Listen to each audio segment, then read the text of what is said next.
Hello, hello, hello. Thank you so much for watching. If you're watching this, you're going through a breakup, you're in pain right now. So I am here to share my story. So if you look at my information at the bottom, you will see that I'm an all-around positive influencer and also a self-love coach. So if you need any support, I am here for you. So yes, thank you for watching. I feel you. My last breakup was the most devastating breakup of my life because I was so low on my own self-worth, my self-confidence, my self-esteem. Gosh, my insecurities were really there. But basically, in all, I was very low on my own self-love. So yeah, it was rock bottom, and I was determined to get better. I was like, I'm never going to feel this ever, ever, ever again. So anyways, let's get into it. The first thing that I did without realizing I was doing it, but I was allowing myself to feel all the pain. Number one, feeling all the pain. This is the hardest part because it hurts so freaking damn much. But guess what? You're allowing yourself to feel through it instead of avoiding it, which we all know what happens when we avoid things, okay? We're gonna get into that in some other video. Second thing I did was starting to be aware of my thoughts. So second part is awareness of the negative talk. And it's like, dang, this is not good at all. I need to be my own best friend. I'm always giving other people advices, and let me guess, you do too, and you're always there for other people. You just know exactly what to do when you see someone down. Guess what? This is your turn to do it for you. And I bet you that when you're watching this, you've never experienced healing by yourself. That's why we're like a hot mess and we don't know what to do. So yeah, time to be your own best friend. And from knowing this and having this awareness, it's like we always know what to do, but it's so important to have the positive talk.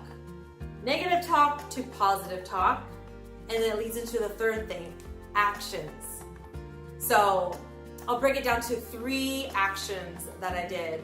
The first thing was I needed to get rid of everything that reminded me of my past partner. Basically anything that triggers you to start that whole spiral of emotions that lands you at rock bottom again. So yep, that means pictures on social media. Do not follow them, right? Like whatever it is that you need to do, basically. I'll say it. Whatever it is that you need to do to remove anything that reminds you of your past partner, do it. If it's one at a time, do it one at a time. The second thing was I was on a search for answers. So guess what? One sad night, I went on where people look for answers, YouTube. I went on YouTube and I literally typed in how to heal from a broken heart, and guess what? I found answers, I found stories, I found things that they suggested or shared from their personal experience that I was taking in. So you might hear something and you're like, you know what? That lands with me, I'm gonna give that a shot. So I went to YouTube, and the third thing was implementing it. So there was a few things that I was able to find answers. One was YouTube. Second thing was I ended up at a vision board party, and someone was there and they just had a list of positive flow practices. I'm like, okay, this is perfect. Whatever it is that you find that resonates, I found one thing that I knew that I could do. So pick something that you know you can do it. It's something that's simple, and you're like, you find yourself, you can picture yourself doing it. I found practicing gratitude. So I got a journal. Every single night I was committed to writing in there. And then you guys, my healthy outlet became not only journaling, but it was video. I was so inspired from seeing people on YouTube sharing their story, and I saw that how that was impactful to other people, including myself. So I started a YouTube channel. And it's still on this channel if you go way back. And then Periscope app came around. My friends were talking about it. I checked it out. It was my first exposure to live video. Long story short, I started sharing what I was grateful for on Periscope. Because me, myself and I'm a very expressive person. So I needed to like get it out verbally. So it was just perfect.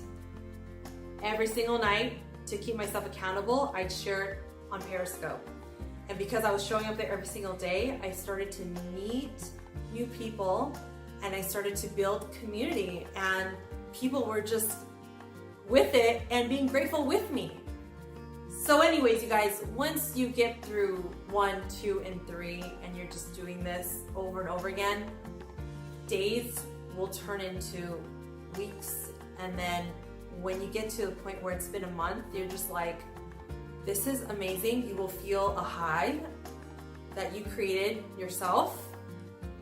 For me, I went through a month and I was just like, holy fuck, I haven't had a bad day.